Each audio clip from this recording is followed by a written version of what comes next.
Hello students, class 10th विषय हिंदी बहुविकल्पी के 20 प्रश्न मॉडल पेपर नंबर 3 आपको दिया जा रहा है, जो कि परीक्षा की दृष्टि से बहुत ही महत्वपूर्ण है। आप एक एक प्रश्नों को अच्छे से हल कीजिए, याद कीजिए, जिससे कि आप परीक्षा में, यूपी बोर्ड की परीक्षा में आप ज़्यादा से ज़्यादा अंक ला सकें। 20 में अगर 20 प्रश्न आप सही करते हैं तो आपको प्रत्येक प्रश्न पर 1 नंबर मिलेंगे।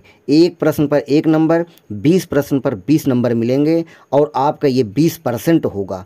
तो ये नंबर ले आने बहुत आसान है। इस तरह के आपको और मॉडल पेपर दिए जाएंगे। आप इस तीसरे मॉडल पेपर को अच्छे से हल कीजिए। तो चलिए चलते हैं। हमारा पहला प्रश्न है स्टूडेंट्स, हिंदी गद्य का आविर्भाव कौन सी शताब्दी में हुआ? तो 4 ऑप्शन दिए गए हैं स्टूडेंट्स। 19वीं शताब्दी, 16वीं शताब्दी, 21वीं शताब्दी, 13वीं शताब्दी।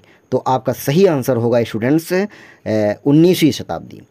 दूसरा प्रश्न है स्टूडेंट्स, श्रृंगार रस मंडन रचना के लेखक कौन हैं? तो इसमें 4 ऑप्शन दिए गए हैं।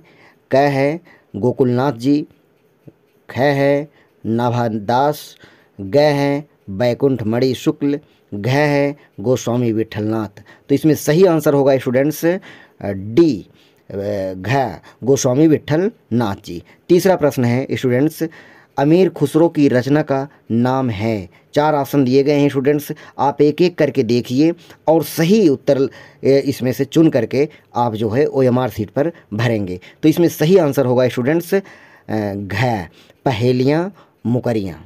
पहेलियाँ मुकरियाँ अमीर खुसरो की रचना है। तो चौथा प्रश्न होगा स्टूडेंट्स, राम वृक्ष बेनीपुरी किस निबंध के लेखक हैं? राम वृक्ष बेनीपुरी किस निबंध के लेखक हैं स्टूडेंट्स? तो इसमें 4 ऑप्शन दिए गए हैं। ए बट पीपल, बी ठलुआ क्लब, सी पूस की रात, डी गेहूं और गुलाब। तो इसमें सही आंसर होगा स्टूडेंट्स गेहूं और गुलाब। तो 5वां प्रश्न देखते हैं स्टूडेंट्स, पूस की रात और कफन कहानियों के लेखक कौन हैं? स्टूडेंट्स इसमें 4 ऑप्शन दिए गए हैं। क जयशंकर प्रसाद, ख सूर्यकांत त्रिपाठी निराला, ग मुंशी प्रेमचंद, घ महादेवी वर्मा। तो इसका सही आंसर होगा स्टूडेंट्स, जो कि बहुत ही प्रसिद्ध कहानी है मुंशी प्रेमचंद जी की। तो इसका सही आंसर होगा ग मुंशी प्रेमचंद जी।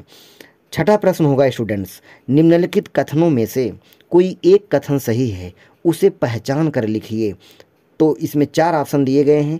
विचार वीथी आचार्य रामचंद्र शुक्ल का इतिहास ग्रंथ है, जो कि गलत है। ख उजली आग यशपाल का निबंध संग्रह है, जो कि ये भी गलत है। ग डॉक्टर नगेंद्र प्रसिद्ध उपन्यासकार हैं, ये सही है।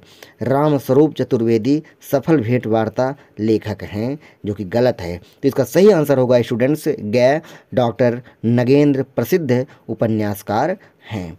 7वां प्रश्न आगे की तरफ बढ़ेंगे, 7वें प्रश्न की ओर बढ़ेंगे स्टूडेंट्स, अजात शत्रु किस विधा की रचना है? स्टूडेंट्स आपको बार बार ये बताया गया है कि गद्य की विधाएं कई होती हैं, जैसे एकांकी, नाटक, एकांकी, उपन्यास, कहानी, निबंध, बहुत हैं। तो इसमें से आपको अजातशत्रु किस विधा की रचना है? तो इसमें सही आंसर होगा स्टूडेंट्स नाटक, घ आंसर सही होगा। 8वां प्रश्न है आएगा स्टूडेंट्स, अंधकार और प्रकाश एकांकी के रचनाकार हैं। अंधकार और प्रकाश एकांकी के रचनाकार हैं। तो इसका सही आंसर इसमें से चारों में से देखना है। भुवनेश्वर, उदय शंकर भट्ट, जयशंकर प्रसाद, विष्णु प्रभाकर। तो इसका सही आंसर होगा स्टूडेंट्स उदय शंकर भट्ट। ख आंसर सही होगा उदय शंकर भट्ट। 9वां प्रश्न है स्टूडेंट्स, करुण रस का स्थायी भाव क्या है? करुण रस का स्थायी भाव क्या है? आपके कोर्स में 2 रस हैं स्टूडेंट्स, करुण रस और हास्य रस। तो केवल 2 रसों के ही अगर स्थायी भाव आप याद कर लेते हैं तो आपका आंसर आराम से मिल जाएगा। जैसे इसमें करुण रस का स्थायी भाव पूछा गया है, तो 4 ऑप्शन दिए गए हैं, उत्साह, शोक, रति और हास्य। तो करुण रस का स्थायी भाव इसमें होगा ख शोक, जो कि हास्य रस का स्थायी भाव होगा हास। स्टूडेंट्स 10वें प्रश्न की ओर चलेंगे। स्टूडेंट्स आपको यह वीडियो पसंद आ रहा हो तो सब्सक्राइब और लाइक कीजिए और अपने अन्य साथियों को भी ये वीडियो भेजिए, जिससे कि और भी आपके साथी लाभान्वित हो सकें, और जो है उन्हें शेयर कीजिए। अगले प्रश्न की ओर स्टूडेंट्स बढ़ेंगे। 10वां प्रश्न है, चली मनो आंगन कठी ताते राते पाए, पंक्ति में कौन सा अलंकार है? स्टूडेंट्स ध्यान देना, उत्प्रेक्षा अलंकार के कुछ वाचक शब्द होते हैं, जैसे मन मानो, जन जानो, मनहु जनहु, ये वाचक शब्द होते हैं। ये किसी भी लाइन में आपको मिल जाते हैं, किसी कविता के पंक्ति में मिल जाते हैं, लाइन में मिल जाते हैं। मन मानो जन जानो, तो समझ लीजिए कि वहाँ पे उत्प्रेक्षा अलंकार होगा। तो यहाँ पे मनो वाचक शब्द आया हुआ है, इसलिए इसमें चार आसन जो दिए गए हैं, रूपक अलंकार, उपमा अलंकार, उत्प्रेक्षा अलंकार, अनुप्रास अलंकार, तो इन चारों ऑप्शनों में इसका सही आंसर होगा उत्प्रेक्षा अलंकार। अगला प्रश्न होगा, 11वां प्रश्न होगा स्टूडेंट्स, 4 चरणों में समान मात्राओं वाले छंद को क्या कहते हैं? तो इसमें 4 आसन दिए गए हैं स्टूडेंट्स, सममात्रिक छंद, विषम मात्रिक छंद, अर्ध सममात्रिक छंद, उपरोक्त सभी। तो इसमें स्टूडेंट्स देखना है प्रश्न क्या पूछा गया है, 4 चरणों में समान मात्राओं वाले छंद को क्या कहते हैं? पहले ही कह दिया गया है कि चारों चरणों में समान मात्रा होंगे, तो स्वाभाविक सी बात है इसका आंसर ए सही होगा, सममात्रिक छंद। 12वें प्रश्न की ओर बढ़ेंगे स्टूडेंट्स। निष्कपट शब्द में उपसर्ग है, निष्कपट शब्द में उपसर्ग है, तो स्टूडेंट्स इसमें दिया गया है क निस, ख निश, ग निस, घ निस। तो इसमें ध्यान देना है, बहुत बारीकियाँ इसमें हमें देखना पड़ेगा स्टूडेंट्स कि इसका सही आंसर क्या होगा। तो इसमें चारों ऑप्शनों में इसका सही आंसर होगा स्टूडेंट्स ग निस, जो कि हलंत लगा हुआ है। स्टूडेंट्स ध्यान देना होगा, हलंत वाला ही सही होगा, इसमें निस और छोटा सा उस पर हलंत लगा होगा। 13वां प्रश्न है स्टूडेंट्स, साहित्यिक में कौन सा प्रत्यय है, जो कि प्रत्यय शब्द के अंत में लगते हैं? तो ध्यान देना है, यहाँ पे इक प्रत्यय लगा है कि इत्तिक प्रत्यय लगा है कि सा प्रत्यय लगा है, क प्रत्यय लगा है? तो इसका सही आंसर होगा स्टूडेंट्स इक प्रत्यय लगा है, साहित्यिक में इक प्रत्यय लगा हुआ है। अगला प्रश्न होगा स्टूडेंट्स, 14वां प्रश्न होगा, धान कोठी में कौन सा समास है? धान कोठी में कौन सा समास है? 4 ऑप्शन दिए गए हैं स्टूडेंट्स, अव्ययी भाव समास, ख कर्मधारय समास, ग तत्पुरुष समास, घ द्विग समास।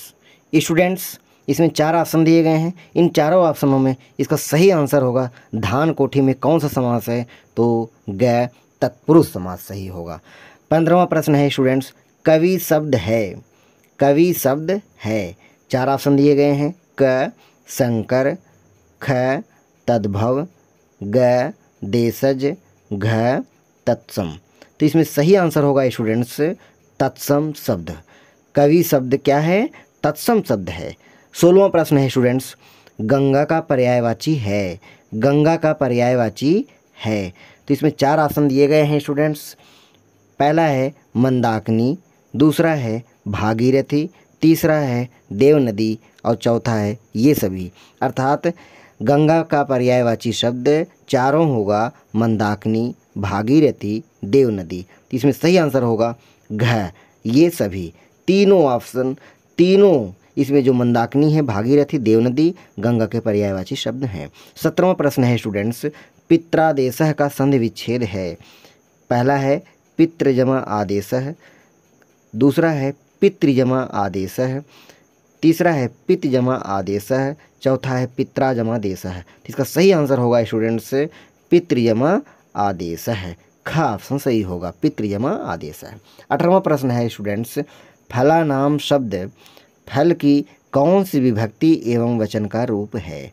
तो इसमें 4 ऑप्शन दिए गए हैं, सप्तमी एक वचन, दूसरा ऑप्शन है षष्ठी बहुवचन, तीसरा ऑप्शन है तृतीया द्विवचन, चौथा ऑप्शन है प्रथमा एक वचन। तो इसका सही आंसर होगा स्टूडेंट्स षष्ठी बहुवचन।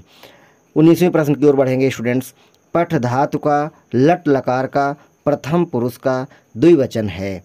पहला है पठतः, दूसरा है पठसी, तीसरा है पठत, चौथा है पठंती। तो इसका सही आंसर होगा स्टूडेंट्स पहला पठतः का ऑप्शन सही होगा। 20वें प्रश्न की ओर बढ़ेंगे स्टूडेंट्स, हस धातु के लिट लकार का मध्यम पुरुष का द्विवचन रूप है। हसिष्यसि, हसिष्यथः, हसिष्यथ, हसिष्यावः। इसका सही आंसर होगा स्टूडेंट्स बी ऑप्शन सही होगा, हसिष्यथः है। स्टूडेंट्स इस तरह से आपके 20 प्रश्न बहुविकल्पी के पूरे होते हैं। अगर आप इसका प्रैक्टिस करते हैं तो निश्चित है कि आपके 20 प्रश्न के उत्तर आपको मिलेंगे। धन्यवाद स्टूडेंट्स।